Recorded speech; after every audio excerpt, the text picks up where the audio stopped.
So one of the things that's interesting about food in Texas is that it's always been a story of multiple races, multiple ethnicities, people who have lived here for a very long time, people who have come here more recently, and people who have just shared food back and forth. It's also a story that really develops over time. And one of the places we can track that story is in the restaurants in Texas. And so we had an idea.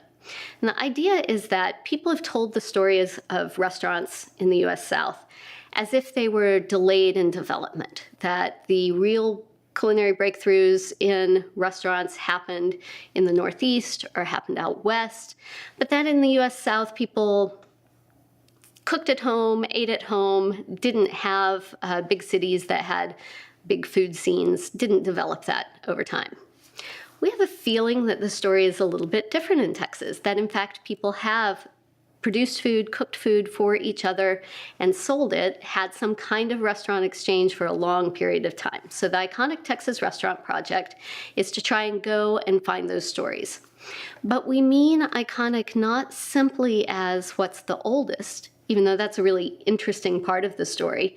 We also mean it in terms of what's the point of innovation in different eras? What's the diversity of restaurants? And so we've tried to go to places that people will recognize immediately as the place that any kind of guide about Texas food is going to point you to. We've also gone to some places that you might not know about because that's a location where there's another story to be told.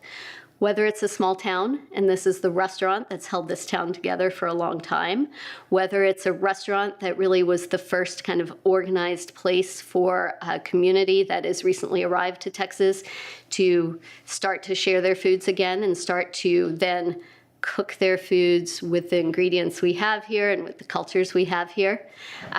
As an example, we went to a restaurant down in Houston that's one of the earliest Vietnamese restaurants in Houston.